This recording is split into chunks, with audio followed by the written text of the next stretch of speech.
নিমিষতে শেষ হৈ গ'ল হাঁহি ধেমালিৰে ভৰা এটা পৰিয়াল। ICUত পিতৃ, শুশ্ৰূষা কৰিবলৈ অহা পত্নী, পুত্ৰ, বোৱাৰী, 2 নাতিনী শেষ হৈ গ'ল হোটেলৰ কোঠাত।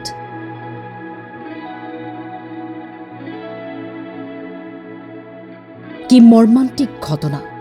মৃত্যু এনেকৈ লিখা আছিল নে আঠজনীয়া পৰিয়ালটোৰ? বিবেক আগৰৱাল আৰু তেওঁৰ পৰিয়ালটোৱে জীৱন্তে অগ্নিদগ্ধ হৈ মৃত্যুক সাৱটি ল'লে হোটেলৰ কোঠাত।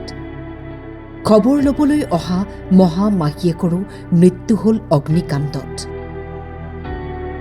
যিখন হোটেলত পৰিয়ালটো আছিল তাৰ নিচেই কাষতে এখন চিকিৎসালয়ত ভৰ্তি হৈ আছিল পিতৃ।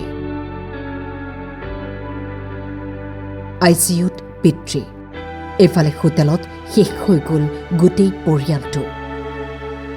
পুৱা হস্পিটেলত যাবলৈ সাজু হৈ আছিল আগৰৱাল পৰিয়াল। জলপান খাবলৈ লওঁতেই হোটেলত সূত্ৰপাত ঘটে অগ্নিকাণ্ডৰ। লগে লগে জুই বিয়পি পৰে কেইবাটাও কোঠালৈ। ক'লা ধোঁৱাই চানি ধৰে সমগ্ৰ কোঠা। কোঠাত আবদ্ধ হৈ পৰিল আঠজনীয়া পৰিয়ালটো। লাগিল হাহাকাৰ, সহায় বিচাৰি চিঞৰ আৰ্তনাদ।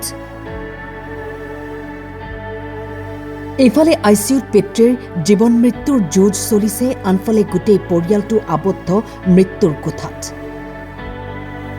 ঘটনাৰ খবৰ পাই আৰক্ষী আৰু ফায়াৰ ব্ৰিগেডৰ দল উপস্থিত হৈ জুই নিয়ন্ত্ৰণ কৰে যদিও পৰিয়ালটোৰ এজন সদস্যৰো প্ৰাণ ৰক্ষা কৰিব নোৱাৰিলে।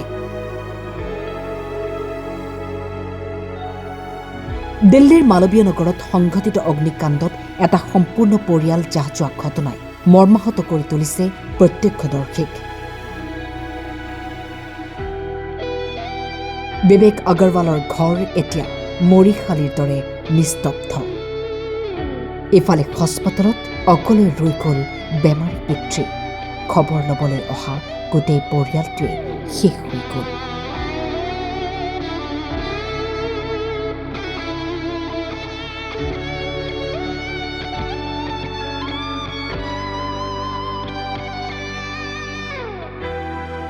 News desk, time 8।